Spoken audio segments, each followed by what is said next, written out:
It gets really busy sometimes and we forget to go to the doctor. I've met so many patients who haven't been to a doctor in 5 years. There's some it's been 10 years or even more. And whether you are 13, 30, 50, or 70, I still think there's some numbers that we should all be tracking on our own with our own health and really understanding what's happening with our overall wellness. So I want to spend the next few minutes in this video talking about 5 numbers I'd really like you guys to own, to know, and to almost keep like a little diary. Maybe it's on your phone, or if you're old fashioned and you like paper, you have like your little health book that you carry around. But that's not only going to help you, it's going to help any doctor taking care of you to really understand where the shifts are happening. So let's get to it. Let's talk about the 5 numbers you really need to know. Number 1 is your blood pressure. Your blood pressure tells a story of its own. Yes, it's about your heart health, but it's also about your overall stress levels, your cortisol, and so much more.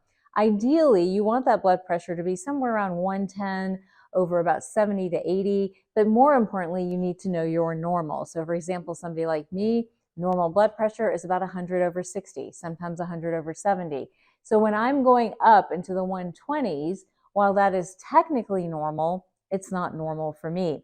Super easy to check your blood pressure. I literally got this one not from a fancy medical place, but from our local drugstore.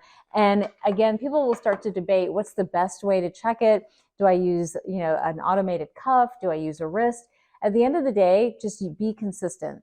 If you're always using a wrist, always use a wrist tool. If you're always using a cuff, always use the cuff, because then if there's a change, you'll be able to catch it regardless of how great one instrument is over another. So number 1 rule, look at your blood pressure, monitor your blood pressure. A good guideline is to check it initially, maybe a couple times a week, but over time, if you can at least spot check it once a month, it'll give you an idea of what's going on with you.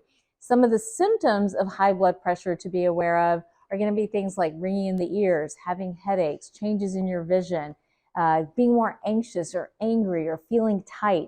Those are all symptoms of high blood pressure. Okay, let's move to another one. Another number that I think is really important to know is sort of related to blood pressure because it's tied to metabolic health is your cholesterol numbers. It is really important to understand the direction and the trajectory of your cholesterol. Do you have high cholesterol? Do you have low cholesterol? They both have a story. If your cholesterol is high, which is traditionally really defined as having a number over 200 or so, or if it's too low, where it's under about 130, then we need to really think through what's going on with your overall health. Cholesterol, whether it's high or low, has a sweet spot. High cholesterol, we know, impacts the heart, clogs up your arteries. It's definitely a cardiovascular risk for a heart attack or stroke. So it's important to track that number, be aware of it, and especially if you have a family history, you really need to understand where that number is landing, really honestly, from the age of about 15 or 16 all the way through. Now, low cholesterol, though, is equally problematic. I mean, a lot of people that either have malabsorption or they're on a bunch of medications that are depleting their cholesterol levels, or they're on something like a statin, which is meant to, but their cholesterol levels are dropping down below about 120 or 130. Here's the issue: when your cholesterol drops that low, that is a recipe for a hormone crash. So hormone levels plummet and you become very depleted. It may show up as very low progesterone initially or low testosterone, and then it can progress into things like low estrogen and low thyroid. There's a cognitive component to that too. When cholesterol gets too low, we do see earlier signs of memory loss, early dementia, all of these kind of things mixed up together. Cholesterol, an important number to know, and it kind of pairs with your blood pressure and sort of pairs with blood sugar, which is the other number I really want you to know. So now we're on the third marker, understanding your blood sugar levels moment to moment, and then even over like a 3-month span, really critical to check. Today we know that blood sugar and the levels of insulin, the two are related. They very much determine so many factors of your health, including, of course, your weight and your belly fat and those type of things, but even the amount of inflammation in your body. And if you're going to be prone to any of the diseases of inflammation, it impacts your mental health. If you're someone ricocheting between high blood sugar and low blood sugar, well, that's more anxiety. And if you're someone who suddenly is having a chronically low or chronically high level, well, that's a recipe for depression. So again, blood sugar and the stability of blood sugar, keeping it somewhere moment to moment between 60 and 80 is really critical for overall health. And the good news is we can track these nowadays. You can get a glucometer from your doctor that you can wear in your arm or in your belly, and it helps you to understand what your blood sugar is doing in real time. Now, a longer-term marker of blood sugar is your hemoglobin A1C, which is the average of your blood sugar over 3 months. It's important to keep that between about 5 and 5.3 is sort of the number that I like to use, and that's usually checked at your routine doctor's appointment. So make sure you're taking a look at that, adding it to that diary of the numbers you need to know and what you need to track. And one of the reasons I love the trackers is like sometimes it's even a healthy food that's driving your blood sugar way up and you had no idea. So keep that in mind as well. All right, we're almost there. We've gotten through the majority of these numbers. Let's talk about BMI. BMI has been overvalued, but I still think has a role in the numbers we want to be aware of.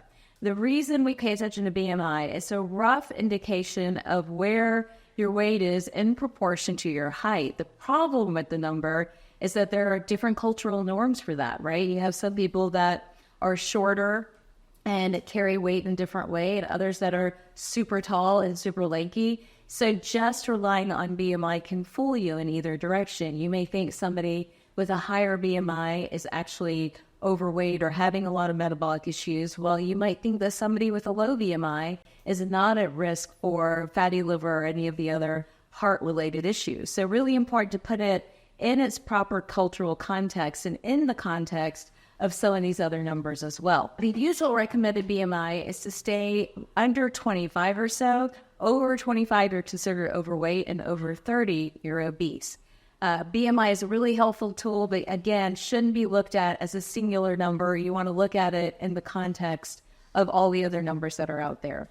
Tracking your BMI helps you to understand that your metabolic health may not be headed in the right direction, that you may want to dive deeper into looking at things like blood sugar, blood pressure, cholesterol, and so much more, and even looking at inflammation. All right, let's do one more, and this one I'm going to pair. This is your heart rate, which is your resting heart rate, and something called HRV, which is your heart rate variability. Now, we have many trackers today which will tell you what your heart rate variability is, so you can always get one of those trackers to help you, but ideally, your resting heart rate is somewhere between about 55 and 65, not much higher than that, and not too much lower than that. If it's too high, the body's under stress. If it's too low, unless you're a huge endurance athlete of some kind, then we worry that you are having some level of either hormone dysfunction or the body's depleted. We need to provide it more energy. So finding that ideal sweet spot for your heart rate, just like for some of the other numbers, is a way you can gauge what's happening. And then you can actually track your own heart rate variability. And you do this by tracking your heart rate under conditions of stress. So that could be when you're exercising or walking, how high does your heart rate come up to, and then does it rest back down, or does it climb back down to that resting heart rate? Or when you are stressed out, what's your heart rate? And the average of those numbers is your HRV, or heart rate variability. And it really tells us a lot about how you're able to manage cortisol and if the body's able to actually rest and get into a healing state. So your heart rate and heart rate variability, those are numbers I would recommend knowing also. So those are the numbers that I think everyone should be dialed into. Even our kids, you should be dialed into these numbers and know kind of where you are, so that when they shift and change, you don't think you're going crazy or losing your mind. You have data that shows, look, something shifted, something changed, and here's what I need to do next. And it makes your conversation with your medical provider that much more efficient. All right, I hope that was helpful. I hope you're all running to maybe get a blood pressure cuff, a tracker of some kind, so you can look at these numbers. You are trying to calculate your BMI, all of these things, to really understand where you are in the grand scheme of health and wellness. Sometimes it's so easy and it's so simple, but we make it super complicated. Okay, I post new videos every week. Don't forget to like and subscribe.